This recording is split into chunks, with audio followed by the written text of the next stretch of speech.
আজকে একটা নতুন গাছ বসাবো বা নতুন প্রাণ প্রতিষ্ঠা করব। মার্কেট থেকে আজকে এই দুটো গাছ কিনে এনেছি। এই গাছটার নাম হচ্ছিল হানি বাটারফ্লাই। তোমরা এই গাছটা যদি বাংলা নাম জেনে থাকো নিশ্চয়ই কমেন্টে জানাও। আর আমার কাছে এখন ফুল নেই, যদি তোমাদেরকে ফুলটা দেখাতে পারলাম না, তোমরা স্ক্রিনে ফুলটা দেখে নাও। আর এটার ফুলটা আছে লাল, থোকায় হয় ফুলটা। যেকাল এই নার্সারির গাছটা 4 ইঞ্চির গ্রো ব্যাগে বসানো, আমি একদম এটার সেলাই বরাবর কেটে নেবো, যাতে এই গ্রো ব্যাগটাকে আমরা বাদেও ইউজ করতে পারি।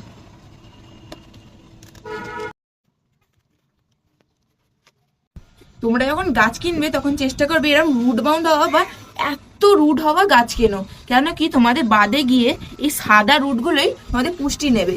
আর হ্যাঁ, আমি এই গাছটাকে 6 ইঞ্চি গ্রো ব্যাগে বসাচ্ছি। এখানে 6 মুঠো ঝুরঝুরে শুকনো মাটি নিয়ে নিয়েছি, 3 মুঠো ভার্মি কম্পোস্ট নিয়ে নিয়েছি, আর 1 মুঠো এখানে লাল বালি নিয়ে নিয়েছি। আর এখানে এতটা মতো আমি হলুদ গুঁড়ো নিয়ে নেবো, কেন কি কীট পতঙ্গ বা পোকামাকড় মাটি থেকে সুরক্ষিত রাখবে এই হলুদ গুঁড়ো।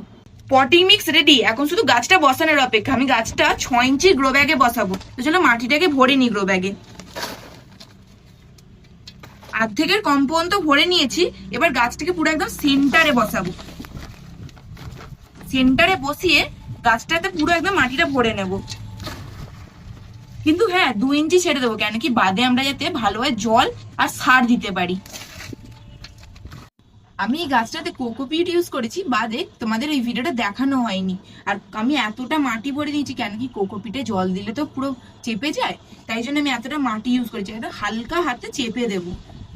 আর এখানে একদম একটু পরিমাণে জল দেবো, কেন কি এখন বর্ষাকাল, অত জল দেওয়ার দরকার পড়বে না। আর আমাদের ভিডিওটা যদি ইনফরমেটিভ লেগে থাকে তাহলে লাইক করে দাও, আর আমাদের ভিডিওটাতে যদি ভালো লেগে থাকে তাহলে শেয়ার করে দাও, আর আমাদের যদি চ্যানেল নতুন হয়ে থাকো তাহলে সাবস্ক্রাইব করে দাও। আর আজকের জন্য এতটাই, টাটা।